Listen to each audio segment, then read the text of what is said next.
এসে গেছি বন্ধুরা আবার একটা নতুন ব্লগ নিয়ে। আর এবারের এক্সপিরিয়েন্সটা কিন্তু দেশে নয়, এটা বিদেশে। তোমরা জানো আমরা লাস্ট ইয়ার গিয়েছিলাম মালয়েশিয়ার ট্রিপে।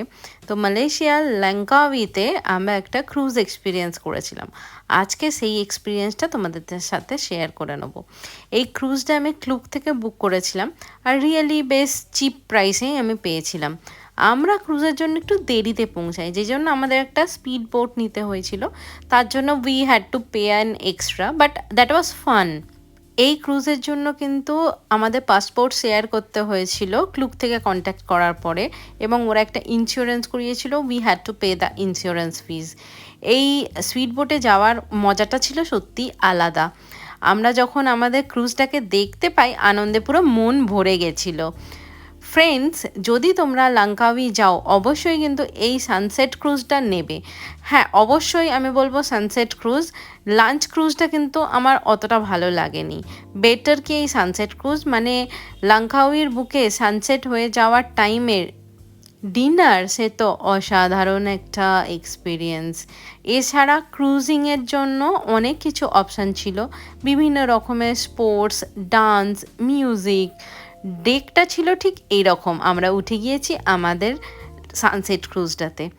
এই যে আমি ক্রুজটা তোমাদের দেখিয়ে দিচ্ছি, আমাদের খুব অল্পই লোকজন ছিল, আর ডিনারটা ছিল এর মধ্যে ইনক্লুডেড। আর আমাদের নন অ্যালকোহলিক প্যাকেজ ছিল, অ্যালকোহলিক প্যাকেজও তোমরা নিতে পারো। আর এই যে দেখো আমাদেরই ক্রুজের লোকজন বিভিন্ন রকম অ্যাক্টিভিটিস করছে। আর খাবার ছিল একদম দারুণ কোয়ালিটির, মানে প্রনগুলো ব্যাপক ছিল।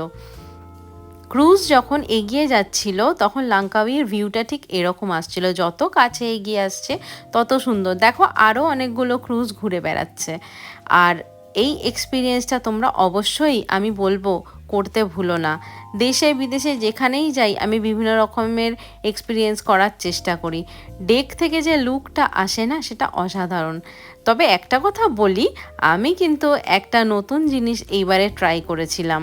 আমি একটা শাড়ি নিয়ে গিয়েছিলাম, আর সেই শাড়িটা পরে আমি কিন্তু ডেকে দাঁড়িয়ে বেশ কয়েকটা ছবি তুলেছিলাম। এটা আমার বড্ড ইচ্ছা ছিল। আমার বড় কিন্তু খুব এনজয় করেছিল। দেখছো তো, সবাই নিজের নিজের মতন এনজয় করছিল। তো দেখিয়ে নিই সেই ফিল্মি শটটা।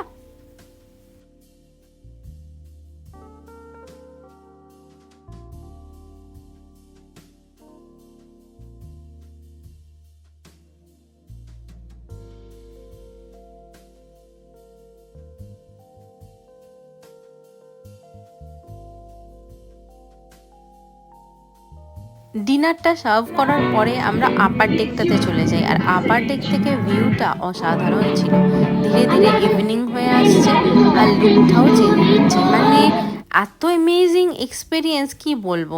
ফিরে আসার টাইমে আমাদের ওই পোর্টটার লুকসটা ছিল ঠিক এরকম। সত্যি কথা বলতে কি, এই পোর্টগুলোই আলাদা লুক। ইন্ডিয়াতে আমি এরকম পোর্ট দেখিনি। এরকম আরও ভিডিও পেতে আমাকে সাবস্ক্রাইব এবং লাইক অবশ্যই করে দিও।